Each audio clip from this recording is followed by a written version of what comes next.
कुछ लोग बहुत दिन के बाद आ रहे हैं, कुछ लोग रेगुलर आ रहे हैं, कुछ बीच बीच में गायब रहते हैं। तो आप लोग जितना कंटिन्यू करोगे उतना क्या हो जाएगा, आपकी भक्ति में प्रगति होती रहेगी। अगर आप रेगुलर नहीं आएंगे तो फिर आपकी प्रगति भी क्या हो जाएगी, आपकी प्रगति रुक जाएगी, आप आगे नहीं बढ़ पाओगे, आप उसी कक्षा में रहोगे।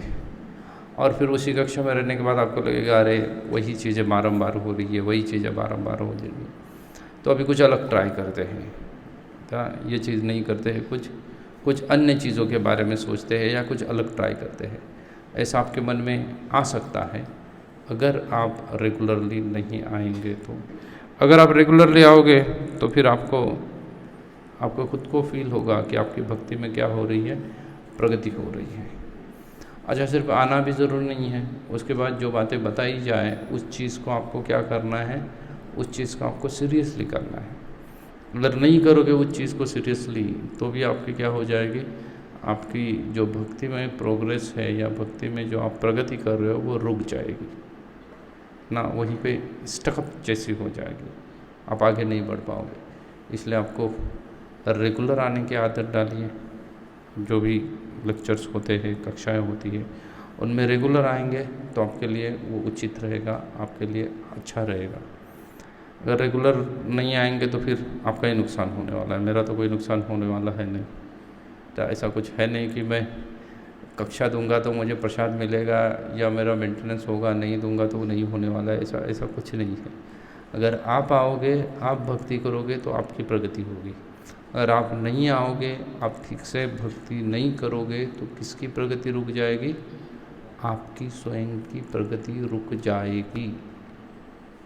आप भक्ति के पाथ पे आगे ठीक से बढ़ नहीं पाओगे अगर आप नहीं आओगे तो इसलिए आप आइएगा, आना ज़रूरी है।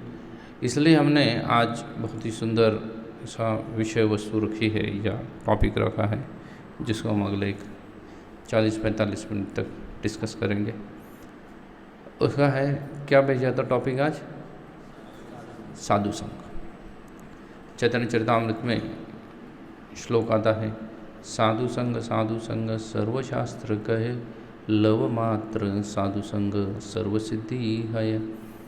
साधु संग के बारे में समस्त शास्त्रों में चर्चा की है। सभी जितने सारे शास्त्र ज्ञात है वो हर शास्त्र संग के बारे में चर्चा करता है या साधु संग के बारे में चर्चा करता है। तो चैतन्य चरितामृत कह रहा है कि ये समस्त शास्त्र में लिखा हुआ है कि क्या करना चाहिए, साधु का संग करना चाहिए। उसके बाद क्या लिख रहे हैं, तो बोल रहे हैं लव मात्र साधु संग सर्व सिद्धि है।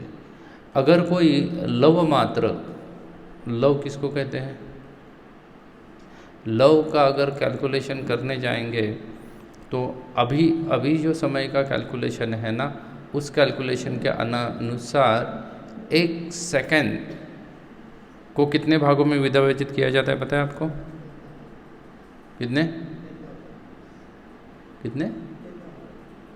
1 सेकेंड को डिवाइड अगर किया जाए ना तो सेकंड, अगर वैसे 1 आवर में अगर आप देखोगे तो 60 मिनट होते हैं ना, 1 मिनट में 60 सेकंड होते हैं। लेकिन अगर सेकंड को भी नीचे जब काउंट किया जाता है, खास करके साइंटिफिक लैब में उसको काउंट करते हैं क्योंकि उतना ही समय के लिए कोई एक्सपेरिमेंट करना होता है, तो उसको 100 भाग में डिवाइड करते हैं। कुछ तो बोलते हैं उसको, लेकिन वो 100 पार्ट रहता है ना, मिली सेकेंड्स। और 14 milliseconds is equal to 1 love. 1 love जो होता है ना वो 14 मिली सेकेंड्स का होता है। आप सोचिए कितना छोटा सा है, 1 सेकंड ही खुद इतना छोटा है, और उसमें लव जो है वो क्या है 14 मिली सेकेंड या 1 सेकंड का 14वां हिस्सा बोल सकते हैं। तो 14 millisecond is equal to 1 love. और कहते हैं शास्त्र कि लव मात्र साधु संग, अगर उतने समय के लिए भी कोई साधु संग करता है, ज़्यादा समय नहीं डिमांड कर रहे, कितने समय डिमांड कर रहे हैं, एक लव के लिए, लव मात्र उतने ही समय के लिए अगर कोई साधु संग करता है तो भी बोला गया है सर्व सिद्धि है, उसको समस्त सिद्धियों की प्राप्ति हो जाएगी। उसके जीवन में कोई भी कार्य अधूरा नहीं रहेगा, उसकी सब सिद्धियाँ क्या हो जाएगी, पूर्ति हो जाएगी, अगर उतना समय के लिए अगर कोई साधु संग करता है तो। और भी कहा गया है चैतन्य चरितामृत में, संघात शक्ति कलयुग है। कलयुग में शक्ति किस चीज़ में है, तो बोलते हैं संग में शक्ति है। आप जितना लोगों के संग में रहोगे उतना क्या हो जाएगा, आपको शक्ति प्राप्त होगी। किस चीज़ की शक्ति प्राप्त होगी, आपको अपनी भक्ति आगे बढ़ाने की शक्ति प्राप्त हो जाएगी। किससे, संग में रहने से। अगर आप संग में नहीं रहोगे तो आपके पास कोई शक्ति नहीं रहेगी, आप भक्ति में आगे नहीं बढ़ सकते हो। लेकिन संग में रहोगे तो फिर क्या रहेगा, आपकी शक्ति बनी रहेगी, आप भक्ति में आगे बढ़ोतरी कर सकते हो। तो फिर चलो समझ में आ गया कि भक्ति करनी है तो क्या करना पड़ेगा, संग करना पड़ेगा। बल्कि अंग्रेजी के अनुसार अगर देखें तो man known by his company बोला गया है, कि वो किस तरीके के लोगों में रहता है उस तरह से उसको क्या किया जाएगा, उसका पता चल जाता है। उसको अलग से जानने की कोई आवश्यकता नहीं है, सिर्फ जान लो कि वो किस तरीके के लोगों के बीच में रह रहा है, तो आपको उस व्यक्ति के बारे में क्या आ जाएगा, सब पता चल जाएगा कि व्यक्ति कैसा है, उसका चरित्र कैसा है, वो क्या कर सकता है क्या नहीं कर सकता, सिर्फ किससे पता चल जाएगा, वो कैसे लोगों का संग कर रहा है, कौन से लोगों के बीच में रह रहा है। बस इतना जानना काफ़ी है उस व्यक्ति के बारे में जानने के लिए। तो जब इतना जानना काफ़ी है उस व्यक्ति के बारे में जानने के लिए, तो फिर हमें खुद को क्या करना पड़ेगा, ध्यान देना पड़ेगा कि मैं क्या कर रहा हूँ, कहाँ जा रहा हूँ, मैं संग वास्तव में कर रहा हूँ या नहीं कर रहा हूँ, या मैं संग में जा रहा हूँ या नहीं जा रहा हूँ। भक्ति में अगर प्रगति करनी है आप लोगों को, देखो अगर आप भक्ति में स्टेप बाय स्टेप ऊपर नहीं चले जाओगे ना, तो कुछ समय के बाद आपको यही आध्यात्म क्या लगेगा ना, बोरिंग लगने लगेगा, आपको उसमें रुचि नहीं आएगी। जैसे एक बच्चा है ना, वो 5th क्लास में पढ़ता है, फेल हो जाता है उसमें, फिर से 5th क्लास में एडमिशन लेता है, फेल हो जाता है, फिर एडमिशन लेके पास तो हो जाता है, 6th में चला जाता है, 6th में फिर से फेल हो जाता है, फिर जैसे तैसे 6th पास करके 7th में जाता है, 7th में फिर से फेल हो जाता है, तो वो एजुकेशन कंटिन्यू करेगा नहीं करेगा, वो क्या करेगा, छोड़ देगा उसको, बोलेगा ये मेरी बस की बात नहीं है। उसका अपना उत्साह क्या हो जाएगा, गिर जाएगा, क्योंकि क्या नहीं किया आप कर पाया, वो पढ़ाई नहीं कर पाया है। और पढ़ाई नहीं कर पाने की वजह से जैसे उसका अपना उत्साह कम होता है, उसी तरीके से थोड़ा प्लस माइनस इधर उधर, लेकिन उसी तरीके से लगभग अगर आप भक्ति में ठीक से नहीं प्रगति करोगे ना, तो कुछ समय के बाद आपका स्वयं का उत्साह क्या हो जाएगा, भक्ति में नीचे गिर जाएगा ना, आपको उतना उत्साह नहीं आएगा। और आप उसको आपके खुद के जीवन से आप अनुभव कर सकते हो। अभी भी आप जितने समय तक आए हो ना, आप खुद देखना, अगर आप ठीक से सब कुछ चल रहा है भक्ति में तो बड़ा उत्साह आता है, ठीक से नहीं चल रहा है तो फिर उत्साह क्या हो जाता है, अपना उत्साह अपने आप गिरने लगता है। तो उस उत्साह को बनाए रखने के लिए क्या करना पड़ेगा, तो साधु का संग करना पड़ेगा। साधु का संग करोगे तो प्रगति हो जाएगी, प्रगति हो जाएगी तो उत्साह बना रहेगा, आप अपने आप को ऊपर उठा सकते हो भक्ति में। अगर प्रगति नहीं हो पाई आपकी तो फिर उत्साह क्या हो जाएगा, नीचे आएगा, एक दिन आप भक्ति से बाहर निकल जाओगे। तो बाहर निकल जाने से अच्छा है कि आप क्या करो, खुद को भक्ति में प्रोग्रेस करते रहो। जब बाहर जाके भी क्या करेंगे, भौतिक संसार कोई साधारण चीज़ तो है नहीं, वहाँ पे भी कोई परेशानियों की कमी है क्या, कोई परेशानियों की कमी नहीं है। अच्छा, उन परेशानियों के साथ आप सुलझाओगे भी उन सभी परेशानियों को, तो भी कोई परमानेंट सॉल्यूशन आपको मिलने वाला है, कोई परमानेंट सॉल्यूशन नहीं मिलने वाला। एक समस्या गई तो आपको क्या हो जाएगी, दूसरी समस्या आ जाएगी, दूसरी समस्या गई तो आपके पास क्या आ जाएगी, तीसरी समस्या आ जाएगी। शास्त्र कहता है पूर्व काल में जब राजा महाराजाओं का समय था, आजकल क्या है ना, आजकल की पनिशमेंट बहुत सादी सिंपल पनिशमेंट रहती है, इसलिए जितने सारे बदमाश वो डरते नहीं हैं। वो एक दो बार जेल जाके आ गया ना तो फिर उसको कुछ लगता नहीं है, उसको ऐसा लगता है कि छुट्टियां मनाने के लिए जा रहा हूँ, कुछ कार्य के बीच में कुछ छुट्टियां चाहिए तो 2-3 महीना क्या कर दिया, उसको बिहाइंड द बार कर दिया, इसलिए वो डर चला गया, क्योंकि कुछ पनिशमेंट है ही नहीं, खाली घूम फिर नहीं सकते, एक जगह बंद करके रख देते हैं। उतने ही कैंपस में घूम सकते हैं जितना कैंपस है, और जितना समय क्या है दिया गया है उतने समय तक ही घूम सकते हैं। मेरे एक जान पहचान वाला लड़का था, उसका और उसके पिता का, चाचा का कुछ तो लैंड के वजह से क्या हो गया, झगड़ा हो गया। वो मेरे पास बहुत समय आता था और मैं उसको बोलता था कि भाई भगवद गीता पढ़ ले, जप कर ले। वो कुछ नहीं करता था, सिर्फ आता था मंदिर में, लेक्चर बैठता था, प्रसाद खा के चला जाता था, अन्य कुछ नहीं करता था। तो लैंड के ऊपर कुछ हो गया तो अच्छा खासा झगड़ा हुआ। अच्छा खासा झगड़ा हुआ तो इसने कुछ चाकू वगैरह लेके भी अपने चाचा के ऊपर चलाया, चाचा के बच्चों ने भी इसको पिता को मारा, बहुत सारा हो गया। तो इस चक्कर में क्या हो गया, चाचा, उसके बच्चे, इसके पिता तो बाहर रहे, ये सब लोगों को क्या कर दिया, अंदर कर दिया। अभी इसकी बेल होने में 3 महीना बीत गया, बेल होते होते। तो 3 महीने के बाद वो छूटा। मुझे तो पता ही नहीं ये सब कुछ हुआ है, बैकग्राउंड में किसके जीवन में क्या चल रहा है कुछ पता नहीं रहता है मुझे। तो कुछ समय के बाद वो छूट के जब आया ना, तो मुझे मिलने के लिए आया। तो बहुत दिनों के बाद मैंने देखा उसको, तो मैंने पूछा भाई कहाँ थे, क्या कर रहे थे ना, इतने समय तक गायब है तुम। तो उसने सब बताया कि प्रभु जी ऐसा ऐसा हुआ। तो मैंने थोड़ा सा आउट ऑफ ना महाभयंकर जिज्ञासा, वैसे तो व्यक्ति को आता तो ब्रह्म जिज्ञासा करनी चाहिए, ब्रह्म के बारे में पूछना चाहिए, लेकिन कुछ महाभयंकर जिज्ञासा के चलते हुए मैंने उसको पूछा कि तू क्या कर रहा था जेल में, होता क्या है एग्जैक्टली वहाँ पे ना, तो बेल के लिए रखा गया था तो क्या करते थे। बोले प्रभु जी कुछ नहीं करते थे। बोले एक कमरा था जिसके अंदर बोले मोटा मोटी 12 लोग अच्छे से सो सकते थे, लेकिन उधर हमें 15 लोगों को रखा जाता था। उसके अंदर ही टॉयलेट बाथरूम था। और बोले बाकी सुबह के समय में हमें थोड़ा बाहर छोड़ा जाता था, साफ़ सफाई करवाई जाती थी हम लोगों से। 12 बजे के बाद हमें फिर से वो कमरे में बंद करवाया जाता था। फिर शाम को 4 बजे बाहर निकालते थे, 1 घंटा यहाँ वहाँ घूमो, फिर से 5 बजे क्या करते थे, वो कमरे में बंद करते थे। बोला फिर क्या करते थे तुम बैठ के इतना समय तक, वो कमरे में बंद करते थे।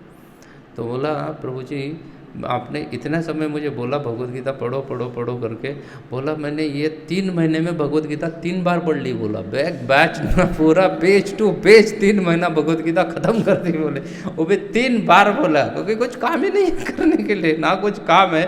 बोले उसने मुझे बोला सुबह सुबह नाश्ते में बिस्कुट और चाय मिल जाती है। बोले ये तो सुबह की चाय है, उसके साथ बिस्कुट मिलता है। फिर नाश्ता मिल जाता है, बोले उसमें पोहा उपमा कुछ भी हो सकता है, नाश्ता मिल रहा है। बोले लंच मिल रहा है, लंच में बोले 4 रोटी सब्जी दाल ये सब चीज़ें होता है। बोले थोड़ा फीका होता है लेकिन चल जाएगा। बोले 2-3 महीने के बाद ना 15-20 दिन के बाद बोले व्यक्ति अकस्टम हो जाता है वैसा खाने के साथ साथ। और बोले अगर आपके बाहर से कोई जहाँ से ये फूड बनाते हैं, जहाँ सप्लाई करते हैं, उसको तो बंद किया था। पंढरपुर में कोई जेल है, मुझे पता नहीं पंढरपुर में जेल भी है। तो बोला वो जेल बड़ा नहीं है, छोटा जेल है, इसलिए बोले वहाँ अंदर कुकिंग नहीं होती, कुकिंग बाहर से बन के आता है जो अंदर के लोगों के लिए।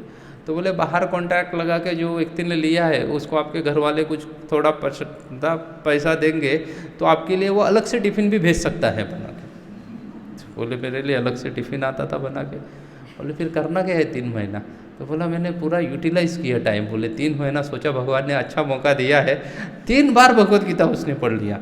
मैं बोला बहुत अच्छी बात है। बोले ऐसा तू बारंबार अंदर जाता रहे और ऐसा ही तेरा भागवतम चैतन्य चरितामृत सब क्या हो जाए, पढ़ के ख़त्म हो जाए, यही मैं हार्दिक इच्छा करूँगा कि अगर जेल जाने से तेरी भगवद गीता पढ़ के हो रही है तो तू बारंबार जाना चाहिए अंदर, ताकि तू क्या रहेगा, ये जो अन्य कार्य किया था जिसके लिए तो अंदर गया था, ऐसे कार्य में तो नहीं लगा रहेगा, तो अच्छे से भगवान के शरण ले पाएगा। तो ये भौतिक संसार है। लेकिन पूर्व जब राजा महाराजों का समय होता था ना, तब ऐसी पनिशमेंट नहीं हुआ करती थी। जेल में बहुत रेयरली बंद किया करते थे, तब पनिशमेंट होती थी। तो उसमें से एक पनिशमेंट है कि 1 घंटे के लिए उसको पानी में डुबाया जाता था। ऐसी पनिशमेंट, उसको नाव में बिठाकर तालाब के बीच में लेके जाएंगे, फिर उसकी गर्दन पकड़ेंगे और उसको पानी में डुबा देंगे, तब तक कि वो पूरा मरना सन्न ना हो जाए, उसकी सांस रुक के सांस पूरा मछली की तरह छटपटाने लगेगा, तब बाहर निकाल देंगे कुछ सेकंड के लिए, और फिर से उसकी गर्दन को क्या करेंगे, पानी में डुबा देंगे। यार है वो उसको बाहर उठा देंगे, वो 1 या 2 सांसें ले पाएगा, फिर से उसको पानी में डुबा देंगे, फिर बाहर उठाएंगे, एक दो सांसें ले पाएगा, फिर से उसको क्या करेंगे, उसकी मुंडी को पानी में डुबा देंगे। ऐसा 1 घंटे तक चला है तो सोचो आपकी कैसे हालत होगी ना। पूरा पूरा वो दिन आपका सांस लेने में चला जाएगा, पूरा दिन ऐसा लगेगा कि सांस अभी रुक जाएगी, अभी हार्ट अटैक आ जाएगा, अभी लीवर क्या करेगा, काम करना बंद करेगा, ऐसी ऐसी अवस्था हो जाएगी आपकी, इतनी परेशानी हो जाएगी। आचार्यगण कहते हैं भौतिक संसार का सुख एग्जैक्टली वैसे ही है। वो व्यक्ति को पानी में डुबाने के बाद 2 सांसें उसको ली जाती है, अलाउ की जाती है लेने के लिए, उसके बाद उसकी गर्दन को फिर से कहाँ डुबाया जाता है, पकड़ के उसके सर को पानी में डुबाया जाता है, फिर से बाहर निकाल के 2 सांसें लेने के लिए उसको परमिट किया जाता है, फिर से उसको पानी में डुबाया जाता है। ये परिस्थिति भौतिक संसार में है। हमें जो भी जितना भी सारा सुख ऐसी चीज़ें लग रही है ना भौतिक संसार की, ये सब प्रायः क्या है, दुख ही है। बस आपको जो सुख लग रहा है वो 2 दुखों के बीच का जो गैप है ना, उतना ही है, उसको सुख नहीं कह सकते हैं वास्तव में ना। दो दुख के बीच का जितना भी गैप है उसको भौतिक संसार में हम क्या समझ बैठे हैं, सुख समझ बैठे हैं। एक्चुअली वो सुख है क्या, वो सुख नहीं है। जैसे आप कहीं पे यात्रा कर रहे हो और आपके गंतव्य स्थान आपके घर में, आपके शहर में पहुंच जाने को सुख कहा जा सकता है, लेकिन आपके यात्रा में बहुत सारा ब्रेक जर्नी है और एक यात्रा करके 2 दिन ट्रेन में यात्रा करके आप एक स्टेशन में पहुंचते हो, वहाँ पे 2-3 घंटे के लिए रुकते हो क्योंकि वहाँ से दूसरा कनेक्टिंग गाड़ी आपको पकड़नी है, तो आप उसको सुख कहोगे? वो सुखमय परिस्थिति है? नहीं है। खाली वो यात्रा के बीच का गैप है जहाँ पे आप ट्रेन में मूव नहीं हो रहे हो या किसी अन्य व्हीकल में यहाँ वहाँ मूव नहीं हो रहे हो। नहीं तो आप क्या कर रहे हो, आप घर में नहीं हो, आप सिक्योर पोजीशन में नहीं हो। वहाँ पे भी आपको चिंता है, सामान साथ में होना चाहिए, कोई चुरा के ना लेके जाए, उठा के ना लेके जाए, इतना सब उठा के फिर से गाड़ी भी चढ़ना है, कई सारी चिंता आपके साथ है, तो उसको सुखमय परिस्थिति नहीं कह सकते। हमारे जीवन में ऐसी ही परिस्थिति आती है जिसको हम समझ बैठते क्या है, सुख है करके, जिसको हम समझते हैं सुख है करके। एक व्यक्ति लिखते हैं कि भौतिक संसार के सुख अगर जानना है ना, कुछ घंटे के लिए सुख चाहिए तो बोलते वो सो जाओ करके। सोने से अच्छा लगता है ना। अगर व्यक्ति को दिन में 2-3 घंटा सोने के लिए मौका मिल जाए तो वो बोलता है आज अच्छा दिन है। लेकिन अगर आप सो भी जाओगे तो आप कितना समय तक सो सकते हो? 5 घंटा, 6 घंटा, उससे ज़्यादा नहीं सो सकते हो। 7 घंटा, मैक्सिमम 8 घंटा। 8 घंटे के बाद सो के भी आप उठो तो आपकी बॉडी पेन करती है, देखना ना। चाहे आपकी गर्दन पेन करने लगेगी, आपकी पीठ दर्द होने लगेगा, कमर अटक जाएगी और कहाँ पे कुछ नस के ऊपर नस चढ़ जाएगी, कुछ भी हो सकता है। 12-15 घंटा सो सकते हो? नहीं सो सकते। ऐसा काम सिर्फ कॉलेज के बच्चे कर लेते हैं क्योंकि उनके पास दूसरा कोई काम नहीं है तो वो कभी कभार 12-15 घंटा सो सकते हैं। लेकिन अन्य व्यक्ति 12-15 घंटा इम्पॉसिबल है। 12-15 घंटा अगर सोएंगे तो डॉक्टर के पास जाना पड़ेगा उठने के बाद तुरंत। इतना बॉडी में क्या होने लगेगा, पेन होने लगेगा। इसलिए वो कहते हैं कि कुछ समय के लिए अगर आपको सुख चाहिए ना, 4-5 घंटे का सुख चाहिए तो सो लो। सोने से उतना ही सुख मिलने वाला है 4-5 घंटे का, उससे ज़्यादा नहीं मिलेगा। बोलते नहीं इससे बड़ा सुख चाहिए, 4-5 दिन का सुख चाहिए। तो बोले 4-5 दिन का अगर सुख चाहिए ना तो आप कहीं घूमने के लिए चले जाओ। अब हिल स्टेशन जाओ, बहुत अच्छा लगता है ना, लेकिन आप परमानेंटली वहाँ रह सकते हो? नहीं रह सकते। परमानेंटली आप हिल स्टेशन में नहीं रह सकते। जितना वो दिखने के लिए अच्छा है उतना ही वहाँ के लोगों के जीवन क्या है, परेशानियों से या कठिनाइयों से भरा हुआ है। जितना बाहर से अच्छा दिखता है उससे कई गुना वहाँ के जो वासी हैं उनका जीवन किससे भरा हुआ है, कठिनाइयों से भरा हुआ है। आसान नहीं है वहाँ पे जीना। आप लोग सोचिएगा, आप किसी फोर्ट पे या किसी जगह पे जहाँ पे पहाड़ के ऊपर कोई तीर्थ क्षेत्र है वहाँ पे चल के जाते हो तो कितना परेशानी होती है चलने के लिए। फिर सोचिए वहाँ पे कुछ मूंगफली बेचने वाला या पानी बेचने वाला सब सर पे उठा के कैसे चला जाता है। तो परेशानियाँ बहुत हैं, आसान नहीं है वहाँ पे रहना। तो इसलिए आपको 4-5 दिन के लिए वहाँ अच्छा लगेगा।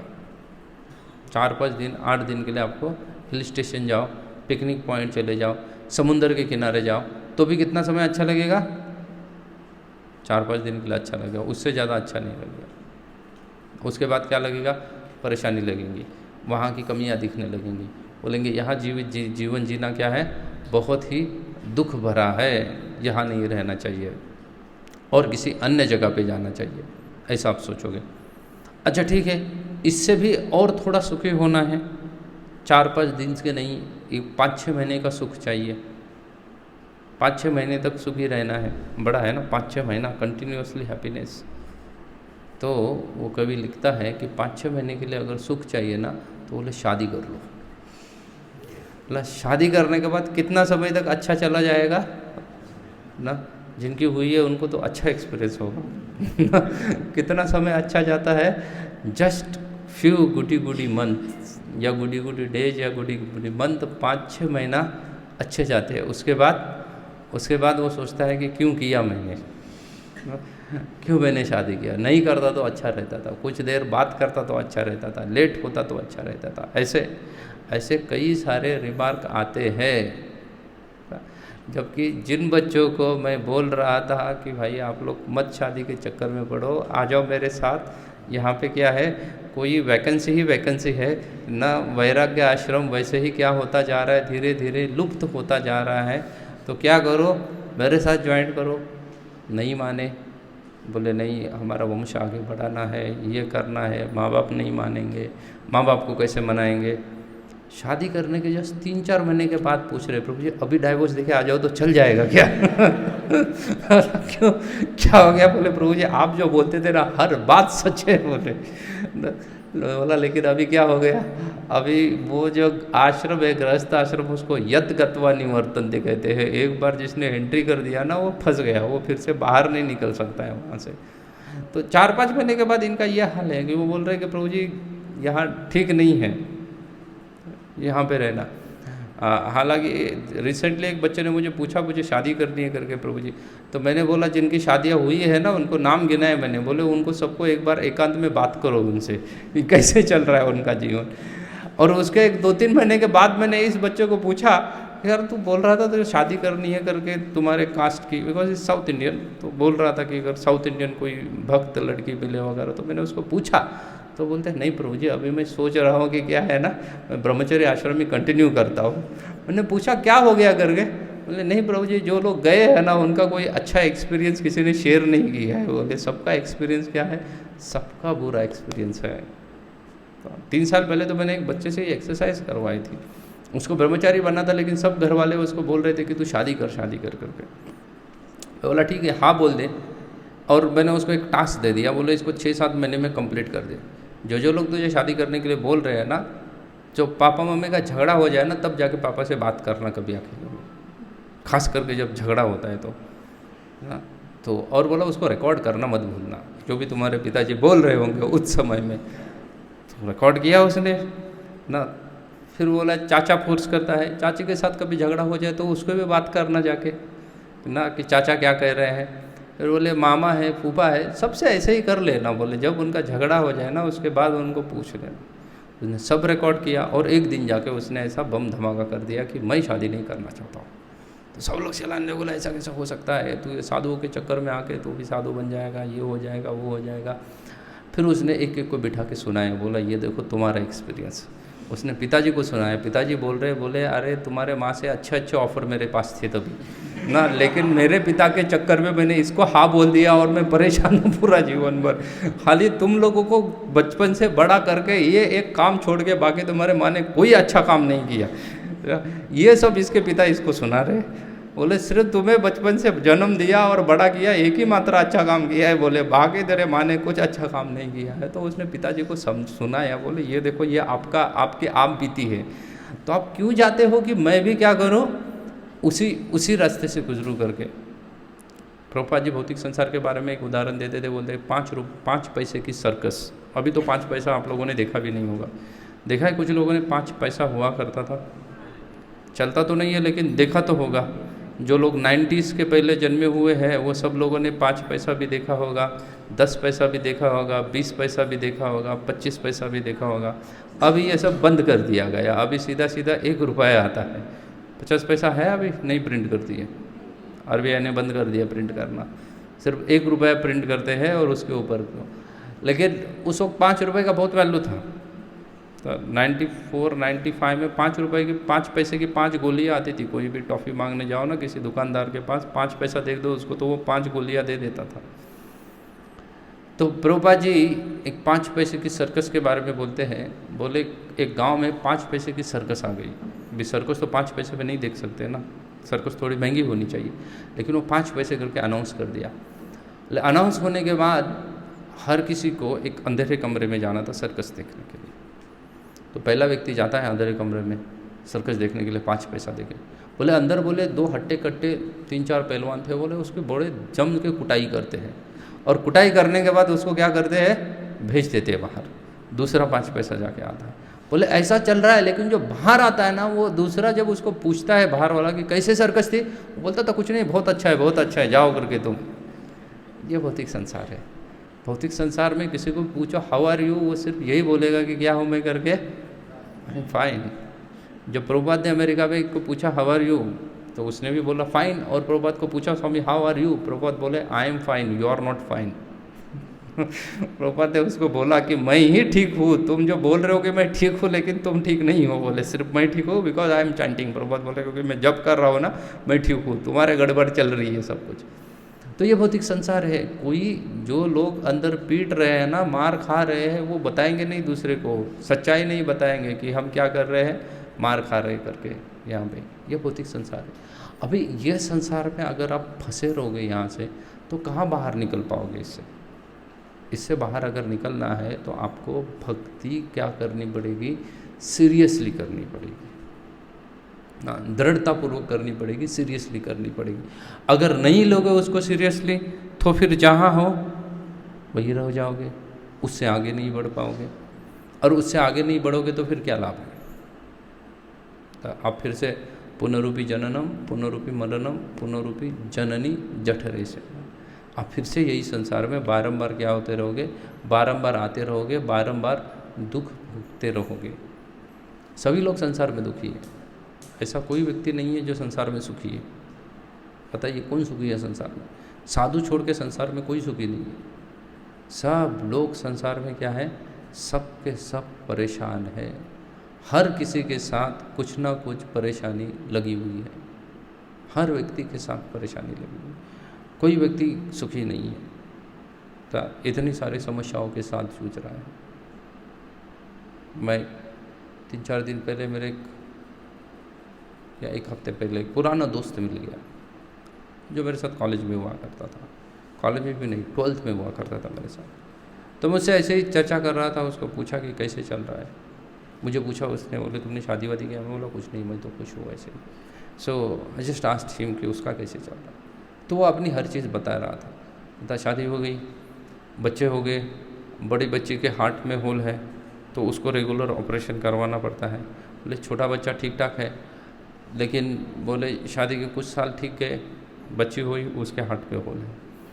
उधर बोले माँ बाप की इकलौती लड़की देख के बोला शादी किया ताकि उसकी पूरी प्रॉपर्टी इसको मिल जाए, तो इसलिए उसने लड़की से लड़की उसके साथ शादी की। बोले अभी उसके माता पिता रेगुलर बीमार रहते हैं, उनको भी देखना किसको पड़ता है। बोला मुझे ही देखना पड़ता है, क्योंकि कोई है नहीं उनका आगे पीछे, जो भी है मैं हूँ। तो बोला अभी वो बोला मैं पछता रहा हूँ। बोला उससे नहीं करता तो दूसरी से करता था, जिसके भाई बहन होते ना तो वो देख लेते थे। अभी ये क्या हो गया, बोले डबल हो गया। बोले अभी मेरे माता पिता हैं, वो भी बूढ़े होते जा रहे हैं, बोले उनका भी ख्याल करना है मुझे। तो बोले ये सबके बीच में एक हिस्से बोले मैं सिर्फ पीसा जा रहा हूँ और कुछ नहीं हो रहा है मेरे साथ। तो मैंने से कहा बोला थैंक्स गॉड कि मैं बच गया ये सब पीसने से, कि मैंने राइट टाइम पे राइट चॉइस कर लिया। तो ये भौतिक संसार है जिसमें हर व्यक्ति किसी ना किसी तरीके से क्या है, परेशान है। ऐसा नहीं है कि साधु के जीवन में परेशानी नहीं है, हो सकती है साधु के जीवन में भी परेशानियाँ, लेकिन साधु के जीवन में जो परेशानियाँ होगी वो भगवान के लिए क्या करेगा, खुद होकर वो परेशानियों को स्वीकार करेगा। तो अभी ऐसे संसार से हमें उभरना है, आगे बढ़ना है। तो फिर क्या सोल्यूशन है, तो सोल्यूशन है भक्ति करो। अच्छा फिर भक्ति कैसे करो, तो कहा गया है भक्ति संग में रह के करो, संगात शक्ति कली हुई। क्यों संग में रहना है, बिना संग के भी भक्ति नहीं हो सकती है क्या, तो नहीं हो सकती है। जैसा आपने कई बार कथा सुनी होगी कि एक पेड़ पे 2 तोते जन्म लेते हैं एक ही घोंसले में, लेकिन अलग अलग जगह पे उड़ के चले जाते हैं, अलग अलग जगह पे रहने लगते हैं। एक तोता जिस पेड़ पे रहता है उसके नीचे साधु का वास था, वो क्या कर लेता है, वो गीता आदि के श्लोक बोलना सीख जाता है। और एक तोता जिसके नीचे चोरों का वास था, वो क्या सीख जाता है, वो गाली देना सीख जाता है। ये किस चीज़ का परिणाम है, ये संग का परिणाम है। तो वैसे ही हमें संग की बहुत आवश्यकता है। संग अगर हम करेंगे तो क्या हो जाएगा, तो पहली चीज़ हो जाएगी, अगर हम संग में आएंगे भक्तों के तो हमारी श्रद्धा जो है ना वो घन होती जाएगी। अभी हमारी जो श्रद्धा है वो तरल है, उसको कोमल श्रद्धा कहते हैं। तरलता जो है उसको कोमल श्रद्धा कहते हैं। कोमल श्रद्धा ऐसी होती है ना कि मंदिर मतलब हर चीज़ अच्छी होनी चाहिए, हर चीज़ प्योर होनी चाहिए, सब लोगों ने बहुत नम्रता से मुझे बात करनी चाहिए, सब लोगों ने मेरा आदर करना चाहिए, यहाँ किसी ने किसी के ऊपर चिल्लाना नहीं चाहिए। और किसी ने आपको चिल्ला दिया, फिर आपको लगता है अरे कैसा मंदिर है, कैसे लोग हैं, ये कोई भक्त है, इनके संग में आ जाए, ये लोग तो क्या है खुद का गुस्से पे ऊपर काबू नहीं है, ये लोग भी चिल्लाते रहते हैं। तो ये क्या है, अगर व्यक्ति डिस्टर्ब हो रहा है ये सब चीज़ों से, इसका मतलब है उसकी श्रद्धा कैसी है, कोमल श्रद्धा है। कुछ असुविधा हो जाए तो भी व्यक्ति लोग नहीं आते हैं, तो ये क्या है, ये उसकी कोमल श्रद्धा दर्शाता है। बहुत सारे लोग हमें पूछते हैं कि भाई आपको इतना बड़ा 150 करोड़ का मंदिर बनाने की क्या आवश्यकता थी, इतने बड़े मंदिर का इतना सारा खर्चा कर रहे हो, क्या चीज़ की आवश्यकता है ना, आपको कुछ ज़रूरत है क्या ऐसे मंदिर की। मैं बोला ये मंदिर की मुझे नहीं ज़रूरत, तुम्हें ज़रूरत थी, ये मैं मेरे लिए नहीं बना रहे हम लोग, ये किसके लिए बना रहे, तुम्हारे लिए बना रहे। तो व्यक्ति शॉक्ड हो गया, बोला मेरे लिए क्यों बना रहे। मैं बोला मैं तो जंगल में जाके भी बैठ सकता हूँ पेड़ के नीचे, लेकिन तुम आके मेरे साथ नहीं बैठ सकते पेड़ के नीचे, तुम्हें बैठने के लिए एक बड़ी बिल्डिंग की आवश्यकता है और इसके लिए ये सब चल रहा है। वो व्यक्ति शॉक्ड हो गया, चुप बैठ गया, उसके आगे उसने कुछ प्रश्न नहीं पूछा। मुझे बोला, खाली मुझे बोले आप बहुत स्ट्रेट फॉरवर्ड हो। मैं बोला क्या करूँ, तुम प्रश्न ही अच्छे पूछते हो, अगर तुम ऐसे ही प्रश्न पूछो कि क्या ये मंदिर की आवश्यकता है तो हमारे लिए नहीं है। हम तो आज भी हमारा झोला उठाएंगे, बेड बैग उठाएंगे और जाके पेड़ के नीचे बैठ सकते हैं, वहाँ जाके भजन कर सकते हैं। लेकिन सब सुविधा की आवश्यकता किसके लिए है, सुविधाओं की आवश्यकता जो नए भक्त आने वाले हैं, जिनकी कोमल श्रद्धा है, उनकी श्रद्धाएं बनाए रखने के लिए सुविधाओं की आवश्यकता होती है। नहीं तो उनकी श्रद्धा क्या हो जाएगी, टूट जाएगी, क्योंकि उनकी कोमल श्रद्धा है। लेकिन यही कोमल श्रद्धा को जो आपके हृदय में है, कई सारे लोगों के हृदय में है, उस कोमल श्रद्धा को जब तक आप घन श्रद्धा में परिवर्तित नहीं करते हो, घन सॉलिडिफाइड जब तक नहीं करते हो, तब तक आपकी भक्ति की शुरुआत नहीं होगी। इसलिए आप देखिएगा, आप में से कितने लोग इस साल जन्माष्टमी आए हुए थे यहाँ पे, जन्माष्टमी में इस मंदिर में इतने लोग, आप सभी लोग आए थे, बराबर है। बहुत भीड़ थी जन्माष्टमी के दिन, बहुत सारी भीड़ थी। हमने वहाँ पे एक काउंटर मशीन आती है ना, मेटल डिटेक्टर वाली मशीन, उसमें काउंट भी होता है कि कितने लोग उसके थ्रू पास हो गए। तो सभी पास हुए लोगों का अगर एक अनुमान लगा दिया जाए तो लगभग 85,000 लोग आए थे एक दिन दर्शन लेने के लिए। अभी 85,000 लोग अगर दर्शन लेने के लिए आ रहे हैं, तो उसमें से अभी मंदिर के जितने सारे कार्यक्रम चल रहे हैं उतने में कितने लोग आ रहे हैं रेगुलरली। तो हमने एक सर्वे किया ऐसे ही कि हमारे मंदिर से कहाँ कहाँ प्रोग्राम होते हैं, यहाँ हाउस प्रोग्राम होता है, मंदिर में होते हैं, इधर उधर सब, उसमें कैलकुलेट करा है कि नए कितने लोग हैं जो जन्माष्टमी के बाद से आ रहे हैं। जन्माष्टमी बाद से नए लोगों का जब कैलकुलेशन किया तो सब प्रोग्राम मिला के 50 लोग बन गए। सिर्फ कितने लोग आ रहे हैं नए, 50। आए कितने थे दर्शन लेने के लिए, 85। अभी ये जब 85,000 लोग आए थे तो उनके हृदय में श्रद्धा थी इसलिए तो आए थे वो लोग, या ऐसे ही आए थे? नहीं, उनके हृदय में क्या थी, श्रद्धा थी, इसलिए वो लोग आए थे। अगर श्रद्धा नहीं होती तो वो लोग आते थे, नहीं आते थे। उनके हृदय में श्रद्धा थी, लेकिन श्रद्धा होने के बावजूद भी वो श्रद्धा कैसी थी, कोमल श्रद्धा है, इसलिए वो साल में एक ही बार मंदिर आएंगे, उसके बाद नहीं आएंगे। तो वो श्रद्धा को उनको क्या बनाना पड़ेगा, खुद को होके उसको क्या बनाना पड़ेगा, घनतर सॉलिडिफाइड करना पड़ेगा उनको खुद होके, ऐसे नहीं होगी, उनको खुद प्रयास करना पड़ेगा। और वो सॉलिड करने के लिए किसके पास चला जाना पड़ेगा, उसको साधु के पास जाना पड़ेगा। क्योंकि जैसे वो मिल्क रहता है ना, दूध, तो दूध वैसे मीठा है, लेकिन अगर उसको आप कंडेंस्ड करो ना, उसकी रबड़ी बनाते हैं, मराठी में उसको क्या कहते हैं, बासुंदी, उसकी रबड़ी या बासुंदी बनाई जाए तो वो और मीठा लगता है। सेम मिल्क है, कुछ ऐड मत करो, शुगर का एक दाना भी अगर आपने नहीं भी ऐड किया उसके अंदर, तो भी अगर आप उसको कंडेंस्ड कर दो तो उसकी मिठास क्या हो जाती है, अपने आप बढ़ जाती है। वैसे ही हमारी श्रद्धा जो है वो अभी कैसे है, तरल है, कोमल है, क्या हो जाएगी, तुरंत टूट जाएगी। किसी भी कोई भी चीज़ हम देखेंगे जो हमारे स्वभाव को अच्छा नहीं लगता है, ऐसी चीज़ भी हमने देख लिया तो क्या हो जाएंगे, अब हमारी श्रद्धा तुरंत टूट जाएगी। लेकिन अगर हम साधु के संग में आते रहेंगे तो वही श्रद्धा क्या हो जाएगी, वही श्रद्धा स्ट्रांग हो जाएगी, वो श्रद्धा घन हो जाएगी। और ऐसी घन श्रद्धा जब बाबा की होती है ना, तब वास्तव में व्यक्ति अथा तो ब्रह्म जिज्ञासा करता है। वो सोचने लगता है कि मैं इस भौतिक संसार में दुख क्यों भुगत रहा हूँ। अभी तो हम सोचते ही नहीं है इसके बारे में, परेशानियाँ आ रही है, हम क्या करते हैं, ब्लेमिंग गेम खेलते हैं। क्या करते हैं, ब्लेम करना चालू करते हैं, इसको उसको ब्लेम करते हैं।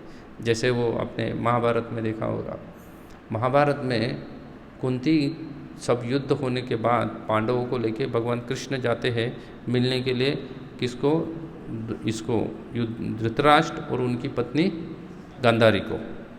तो गांधारी भगवान कृष्ण को बोलती है कि मैं जानती हूँ आप भगवान हो करके, अच्छे से मैं जानती हूँ कि आप भगवान हो और आप चाहते तो इस युद्ध को क्या कर सकते थे, रोक सकते थे, लेकिन आपने नहीं रोका। ये ब्लेमिंग गेम हो गया। तो वहाँ पे बहुत अच्छा संवाद है भगवान कृष्ण का और गांधारी का। भगवान बोले चलो ठीक है, मैं भगवान हूँ, मैंने नहीं रोका, लेकिन इसके पहले तो तुम भी रोक सकती थी। मैंने नहीं रोका युद्ध को, लेकिन ये युद्ध को कौन रख सकती थी, तुम रोक सकती थी, लेकिन तुमने रोका क्या, नहीं रोका। तुम्हारे पति रोक सकता था, धृतराष्ट्र इस युद्ध को रोक सकता था, तुम पति पत्नी मिलके रोक सकते थे, रोका क्या तुम लोगों ने, नहीं रोका। बोले ये तो छोड़ो, ये तो अभी की बात है जब ये बड़े हो गए।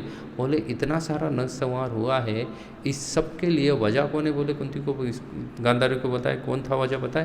बोले उसके लिए वजह सिर्फ एक व्यक्ति था और वो है तुम्हारा पुत्र दुर्योधन। महाभारत के युद्ध के लिए मुझे वजह कौन था, खाली एक व्यक्ति था, और कौन है, तुम्हारा पुत्र दुर्योधन। तो गांधारी को भगवान बोलते हैं कि याद करो जब दुर्योधन का जन्म हुआ था, जब दुर्योधन का जन्म हुआ था, तो अगर किसी पवित्र आत्मा का जन्म होता है, पवित्र व्यक्ति का जन्म होता है, तो उसके कुछ लक्षण होते हैं। उसके लक्षण है कि वर्षा चालू हो जाएगी, फूलों में सुगंध आ जाएगा, वसंत ऋतु का जैसा क्या हो जाएगा, पूरी प्रकृति परिवर्तित हो जाएगी। लेकिन कुछ कुछ चीज़ें होती है जिसमें कोई पापी व्यक्ति जन्म लेता है तो वो भी पता चल जाता है। तो उसके क्या लक्षण बोले गए, तो बोले उसके घर के आजू बाजू में, उस गांव में गधे रेंकने लगेंगे। तो जब दुर्योधन जन्म लिया ना, तो महल के बाहर कई सारे गधे इकट्ठा हो गए और वो ज़ोर ज़ोर से क्या करने लगे थे, चिल्लाने लगे थे। गधे ज़ोर ज़ोर से चिल्लाने लगे थे। एक गधे सब मिलके, एक और गधा उनके साथ आ गया, उसको क्या कर रहे थे, वेलकम इन दिस वर्ल्ड करके क्या कर रहे थे, दुर्योधन को वेलकम करने के लिए सब गधे क्या हो गए, आ गए। बोले हमारी बिरादरी का एक और क्या हो गया, और एक व्यक्ति बढ़ गया करके। बोले तब विदुर ने क्या कहा था तुमको, कि इसको त्याग दो करके। अगर तुम ये एक को, दुर्योधन को त्याग दोगी, तो तुम्हारे बाकी के बचे हुए 99 पुत्र क्या हो जाएंगे, सदमार्ग के ऊपर जाएंगे। ये कहा था उनको। गांधारी ने सुना, नहीं सुना इस बात को। उसको बोला गया था कि ये सभी क्या हो जाएंगे, सदमार्ग के ऊपर चलेंगे अगर तुम इस एक को त्याग देती हो। सिर्फ किसको त्यागना है, दुर्योधन को त्यागना है। अगर त्याग दोगी तो सभी के सभी क्या हो जाएंगे, सदमार्ग के ऊपर चलेंगे, नहीं तो सबके सब क्या हो जाएंगे, सबका सबका नाश हो जाएगा। ये सिर्फ तुम्हारे कुल का नाश नहीं करेंगे, बल्कि अन्य जितने भी सारे पृथ्वी में राजा है, वो सबके नाश के लिए कारण कौन बन जाएगा, तुम्हारा एक पुत्र बन जाएगा।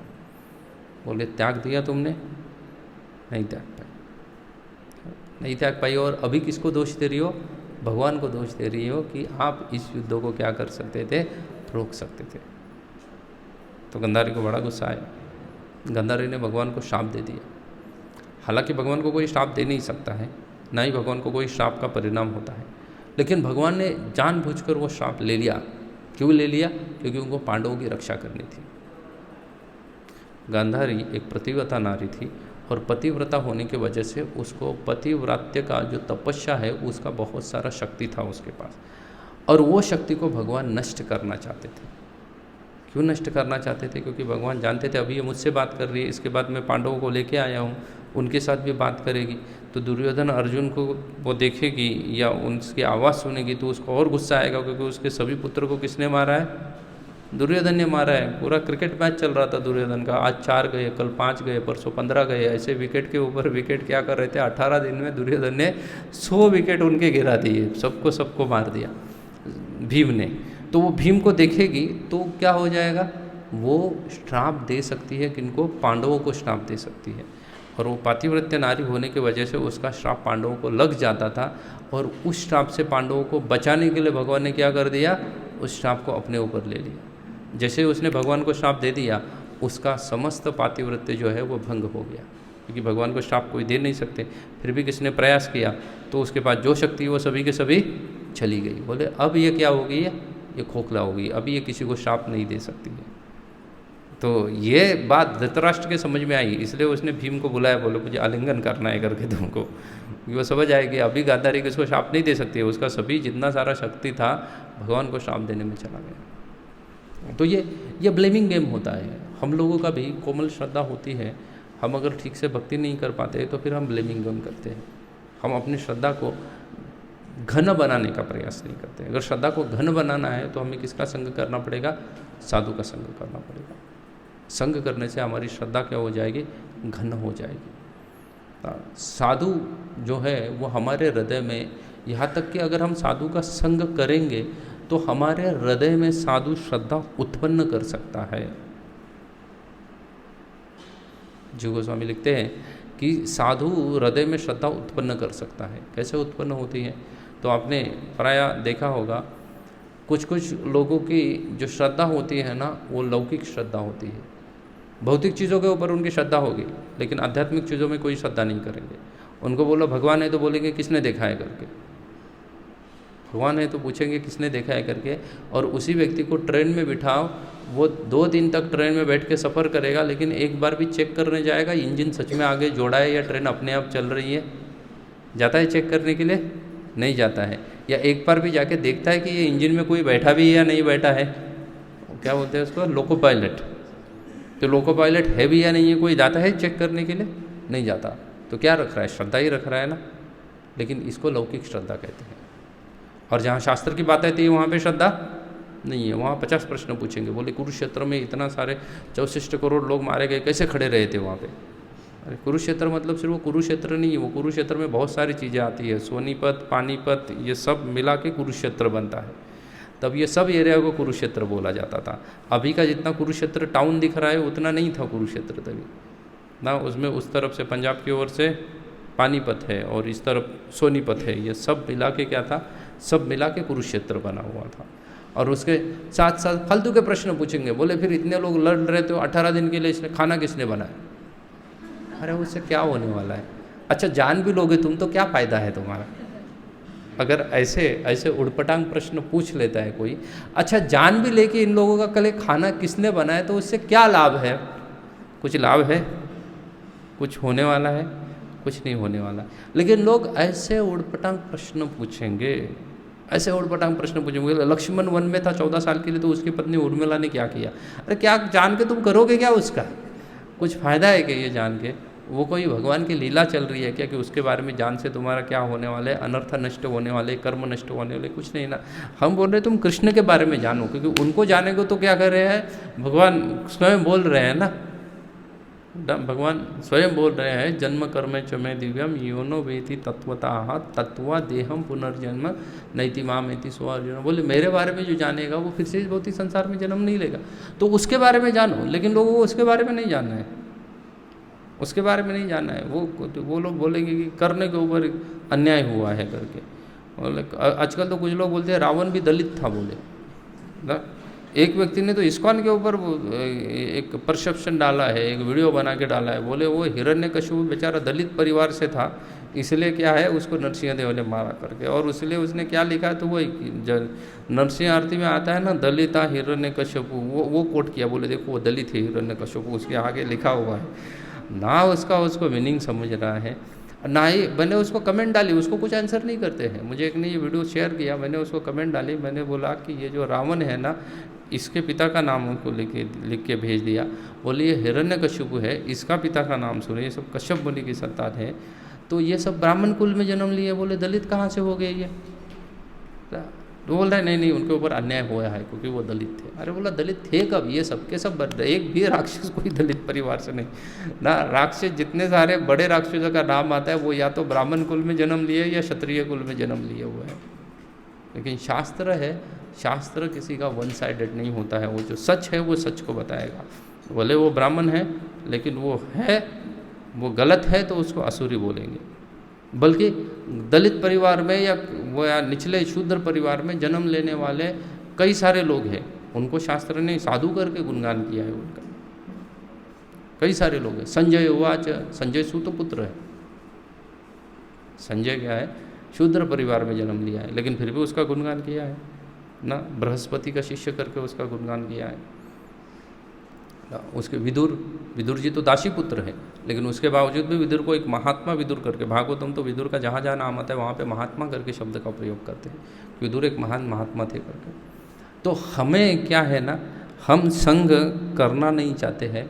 अगर हम संग करेंगे आके साधु का, बारंबार आएंगे तो हमारी जो श्रद्धा है वो क्या बन जाएगी, लौकिक श्रद्धा है। जो हमारी यहाँ वहाँ बहुत सारी चीज़ों पर श्रद्धा है, लेकिन शास्त्र जैसे ही आता है तो शास्त्र के ऊपर श्रद्धा नहीं है। वो श्रद्धा शास्त्रीय श्रद्धा में परिवर्तित हो जाएगी। साधु संग करेंगे तो हमारी जो लौकिक श्रद्धा है वो किस में परिवर्तित हो जाएगी, शास्त्र श्रद्धा में परिवर्तित हो जाएगी। अभी लौकिक बहुत सारी चीज़ों में हमारी श्रद्धा है ना। हम वो पायलट को जाके पूछते नहीं तुम्हारा लाइसेंस दिखाओ करके कि तुम्हें सच में अलाउ किया है प्लेन उड़ाने या नहीं, ये सब नहीं पूछते। क्यों? क्योंकि श्रद्धा है, लेकिन ये लौकिक श्रद्धा है। लेकिन जैसे ही शास्त्र का विषय आ जाए तो वहाँ पे 1000 प्रश्न पूछेंगे।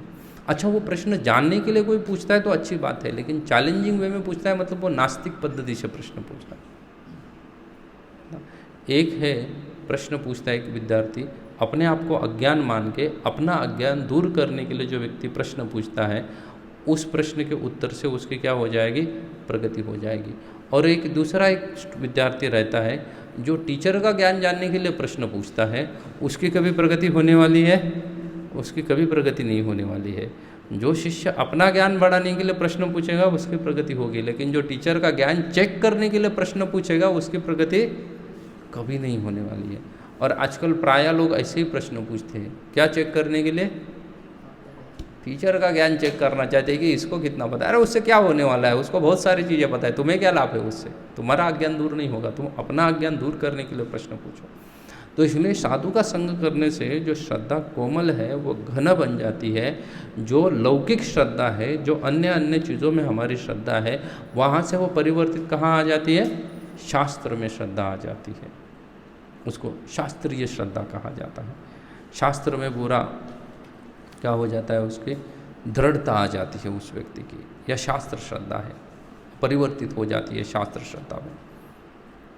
अच्छा, और चलो ये तो समझ में आ गया, साधु का संग करने से श्रद्धा शास्त्र परिवर्तित हो जाएगी, दृढ़ हो जाएगी। लेकिन फिर संग करे तो किस व्यक्ति का करे, ये भी एक बड़ा प्रश्न है। कई सारे हैं लोग, कई सारे साधु दिखते हैं, तो फिर किस व्यक्ति का संग करे, एक बड़ा प्रश्न है ना। तो रूप गोस्वामी कहते हैं कि संग करते वक्त 2 चीज़ों का ध्यान रखना चाहिए। बोले संग उस व्यक्ति का करना चाहिए जो कि हो स्निग्ध, मैं लिखा है स्निग्ध। स्निग्ध मतलब होता है कोमल स्वभाव का व्यक्ति, उसका संग करो। जो व्यक्ति क्या है ना, कोमल स्वभाव का है, उसका संग करो। जो वृक्ष स्वभाव है जिसका, वृक्ष मतलब कठिन या सादी भाषा में देखा जाए तो खड़ूस जिस व्यक्ति का स्वभाव है ना, उसका संग मत करो, क्योंकि आपकी श्रद्धा कोमल है और उसका स्वभाव क्या है, वृक्ष है, कठोर है। तो बार बार आपकी श्रद्धा टूटने का संभावना ज़्यादा बनती है। आपकी श्रद्धा टूटने की संभावना क्या हो जाती है, ज़्यादा हो जाती है। जैसे दुर्वासा भी तो बड़े मुनि हैं, लेकिन उनका संग किया जा सकता है क्या, नहीं किया जा सकता, इम्पॉसिबल सी चीज़ है। एक समय में एक अन्य पुराण में कथा आती है, ब्रह्मा जी ने दुर्वासा को बोला कि तुम शादी करके सेटल हो जाओ। दुर्वासा ने भी सोचा कि ये अच्छा आइडिया है, ये बार बार भिक्षा मांगूंगा मैं यहाँ वहाँ जाके, इससे अच्छा है कि घर में कोई पकाने वाली हो तो टेंशन फ्री रहूँगा मैं। इसलिए वो क्या सोचते हैं कि मैं शादी कर लेता हूँ। दुर्वासा मुनि शादी करते हैं, शादी होती है, बारात वारात निकलती है, उनको बहुत सारे देवता आते हैं उनके शादी में, और देवता लोग उनको महल आदि भी दान में दे देते हैं। देवताओं के तो कुछ कमी नहीं है, तो बहुत सारा महल धन आदि दान में देते हैं। पहला दिन शादी दोपहर में होगी या जो भी मुहूर्त हुआ होगा, तो मुझे तो बुलाया नहीं था तो पता नहीं कब हुई थी उनकी शादी दुर्वासा मुनि की, लेकिन हो गई जिस भी मुहूर्त में। और फिर दुर्वासा मुनि शाम के समय में गए क्या करने के लिए, अपनी संध्या करने के लिए गए। शाम के समय में ऋषि मुनि नदी में स्नान आदि करते हैं सूर्यास्त के समय में, और तभी क्या करते हैं, गायत्री मंत्र आदि का जाप कर लेते हैं। तो ये संध्या होती है, संध्या वंदना होती है। तो संध्या वंदना करने गए, वो जो उनकी दुल्हन थी वो तो नई नवेली दुल्हन है ना, तो गुडी डेज, तो वो जब संध्या वंदना कर रहे थे तो ये बार बार अपने जो पैंजन है ना, एंकल बेल, पायल जो है ना, उसको क्या कर रही थी, बार बार बजा रही थी अपने पति का ध्यान अपने ओर आकर्षित करने के लिए। गलत तो कुछ कर नहीं रही थी, शादी का पहला ही दिन था, तो वो बेचारी क्या बजा रही थी, अपनी पायल बजा रही थी, जिससे दुर्वासा मुनि को बड़ा क्रोध आया और उन्होंने उसको क्या कर दिया, बोले तुम मेरे संध्या में बाधा डाल रहे हो, इसलिए तुम तुरंत भस्म हो जाओगे। दुर्वासा मुनि ने पत्नी को पहले दिन ही क्या कर दिया, भस्म कर दिया। और फिर वहाँ से चले गए ब्रह्मा के पास। ब्रह्मा को बोले कि वो कुछ ठीक नहीं थी, कुछ अन्य कन्या तो मेरे लिए जिसके साथ मैं क्या करता हूँ, विवाह करता हूँ। ब्रह्मा जी ने बेचारे ने हाथ जोड़े, बोले तू ब्रह्मचारी ही अच्छा है, तेरे लिए ये नहीं बना है, क्योंकि तेरा नाम, तब से दुर्वासा का नाम, उसके पहले उनका कुछ अलग नाम से जाने जाते थे। बोले तुम्हारे नज़दीक निकट कोई वास नहीं कर सकता है, तुम्हारे बाजू में निकट साथ में कोई वास मतलब रह नहीं सकता है, सब कहाँ रहेंगे, तुमसे दूर रहेंगे, इसलिए उनका नाम दुर्वासा है। उसके निकट नहीं जाया जा सकता, वो मुनि है वगैरह, लेकिन उसको क्या करो, उसको दूर से ही प्रणाम करो, बोले दूर से ही दंडवत प्रणाम उनके नज़दीक। तो कुछ लोग ऐसे हो सकते हैं, जो लोग मंदिर में बारंबार आते हैं उनको तो एक्सपीरियंस भी होगा कि कुछ लोग ऐसे होते हैं कि उनसे क्या करो, उनसे दूर से ही संबंध अच्छे रहते हैं, नज़दीक नहीं जाना चाहिए। तो इसको स्निग्ध, ये साधु है, साधु नहीं है ये कोई भी, ये साधु है लेकिन स्निग्ध स्वभाव वाले हैं क्या, नहीं है। स्निग्ध स्वभाव वाले साधु का संग करना चाहिए। जितने सारे इस्कॉन में प्रचार करते हैं वो सब स्निग्ध स्वभाव के साधु है ना। उनको आप जाके आपकी समस्या बताओगे या कुछ बोलोगे तो वो तुरंत डांटेंगे नहीं, वो पहले सुन के लेंगे कि आप क्या कहना चाहते हो, उसके बाद आपको प्रेम भरा सोल्यूशन दे देंगे। तो ये स्निग्ध स्वभाव है, इसलिए हमें संग करना चाहिए किस व्यक्ति का, उस साधु का जिसका स्वभाव कैसे हो, स्निग्ध हो। अच्छा ठीक है, स्निग्ध व्यक्ति का या साधु का संग कर लिया मैंने, उतना काफ़ी है क्या जिसका संग करना चाहिए? तो बोले नहीं, उससे आगे बढ़ते हैं। बोले साधु सिर्फ स्निग्ध स्वभाव का नहीं होना चाहिए, वो सजातीय होना चाहिए। तो बताएं, एक स्निग्ध होना चाहिए और दूसरा क्या होना चाहिए, वो सजातीय होना चाहिए। बोले सजातीय का मतलब होता है कि मेरे जाति का होना चाहिए, ऐसा ही होता है ना। सजातीय मतलब मेरे जाति का, महाराष्ट्र से, उड़ीसा से, आंध्रा से, यहाँ से साधु हो तो उनका संग किया जाए। बोले नहीं, सजातीय का मतलब होता है जिस गंतव्य को मैं प्राप्त करना चाहता हूँ उसी गंतव्य को प्राप्त करने के प्रयास में ये साधु लगा हुआ है, और वो मुझसे कई गुना आगे ऑलरेडी बढ़ चुका है, और प्रायः ऐसा मानो कि उसने उस गंतव्य स्थान को प्राप्त ही कर लिया हो। ऐसे साधु का संग करना चाहिए जिस स्थान पे या जिस जगह पे आप जाना चाहते हो, इसको सजातीय संग कहते हैं। नहीं तो आप यहाँ पे आओगे, बोलेंगे प्रभु, कई सारे लोग हैं मेरे संपर्क में, यहाँ बम्बई में भी है, यहाँ आएंगे तो बोलेंगे प्रभु जीवन का उद्देश्य फाइनली क्या है, कृष्ण जी की सेवा करना ही तो जीवन का उद्देश्य है। अच्छा ठीक है, कृष्ण की सेवा करना जीवन का उद्देश्य है, तो तुमको 50 फ़ोन क्यों करने पड़ते हैं कि भाई मंदिर में आ जाओ, कभी तो मंदिर में आ जाओ, आप फंक्शन है, आज फेस्टिवल है, आज क्लास है, 1000 मैसेज तुमको क्यों डालने पड़ रहे हैं? अगर भगवान की सेवा करनी तो तुम्हें बिना मैसेज का आना चाहिए ना।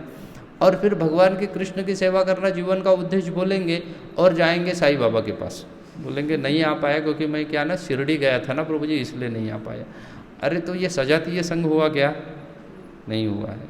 अगर तुम कृष्ण की सेवा को जीवन का उद्देश्य मान रहे हो तो तुम्हें साईं बाबा के पास जाना चाहिए या वृंदावन जाना चाहिए? वृंदावन जाना चाहिए। जो व्यक्ति इन चीज़ों के पीछे लगा हुआ है या उसने प्रायः प्राप्त कर लिया है उन चीज़ों को, ऐसे का संग करना चाहिए ना, जिसने कृष्ण सेवा प्राप्त की है, उसमें रुचि प्राप्त की है। अच्छा रुचि नहीं, ज़बरदस्ती सही, लेकिन वो जीवन भर वही कर रहा है। क्या कर रहा है? कृष्ण सेवा ही कर रहा है, कृष्ण का नाम ले रहा है, कृष्ण नाम महिमा का गुणगान कर रहा है, यही चीज़ अगर वो कर रहा है पूरे जीवन भर, तो वो भक्त होता है सजातीय। उसको सजातीय संग करेंगे। तो संग अगर आप स्निग्ध का करोगे या सजातीय का करोगे, तभी जाके आपकी जो कोमल श्रद्धा है वो कहाँ परिवर्तित हो जाएगी, दृढ़ श्रद्धा में परिवर्तित हो जाएगी।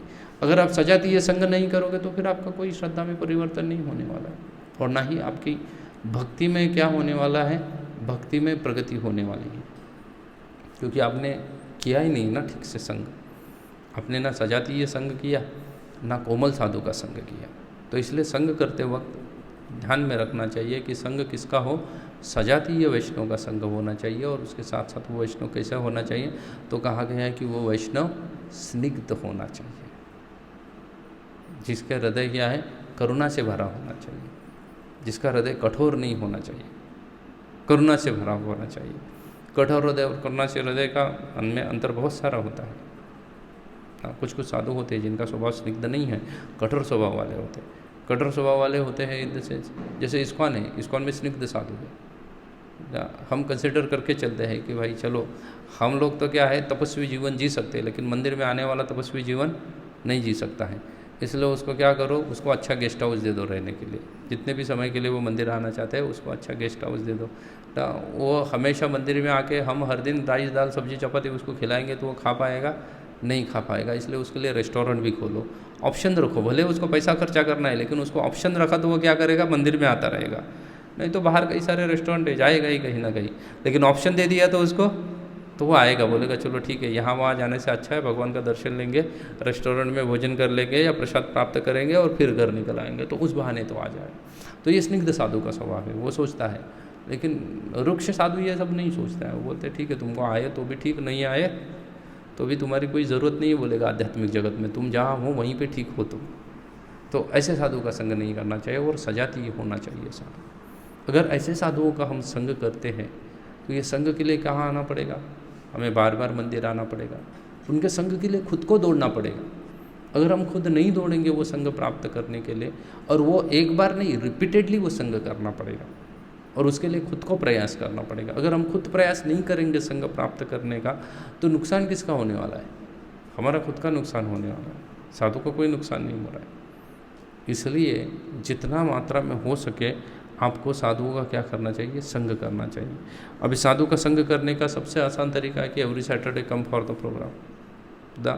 बार बार बुलाने की ज़रूरत नहीं पड़नी चाहिए, बल्कि आप इतने रेगुलेटेड होने चाहिए कि आपने खुद होकर जिम्मेदारी लेनी चाहिए कि प्रभु जी 10 भक्तों का नंबर दे दो, मैं उनको कॉल करके बुलाऊंगा। कैसे नहीं आ रहे वो प्रोग्राम, इसको कहते हैं, ये कौन ले पाएगा, जो खुद रेगुलर आ रहा है वही ले पाएगा ना। जो खुद रेगुलर नहीं आएगा वो कभी दूसरे की जिम्मेदारी ले पाएगा, नहीं ले पाएगा दूसरों की जिम्मेदारी, क्योंकि वो खुद ही नहीं आ रहा है।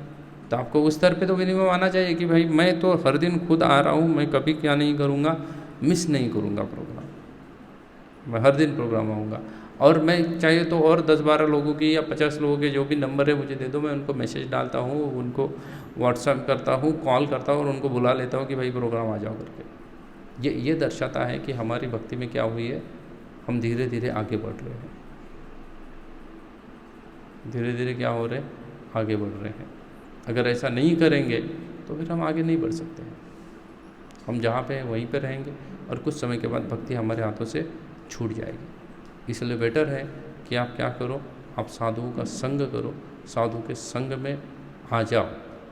साधु संग प्राप्त करने के लिए बारंबार क्या करो, मंदिर में आते रहो। बारंबार मंदिर में आते रहोगे तो आपको डेफिनेटली साधु संग प्राप्त होगा, जिससे आपकी भक्ति में क्या हो सकती है, प्रगति हो सकती है। हरे कृष्णा।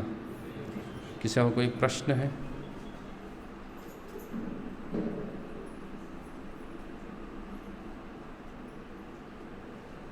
जहाँ तक किसी को कोई प्रश्न नहीं है, बहुत अच्छा है कि आप लोगों को सब चीज़ें समझ में आ रही है। तो मैं आशा करता हूँ कि आप नित्य रूप से आइए। बारंबार देवदीय प्रभु या श्री मनोहर प्रभु को फ़ोन करने की आवश्यकता नहीं करनी चाहिए। एक समय ऐसा आना चाहिए कि आपको प्रोग्राम ना देखते हुए उन्होंने कॉल करना चाहिए कि प्रभु जी आज क्या हुआ, आप प्रोग्राम नहीं दिखे।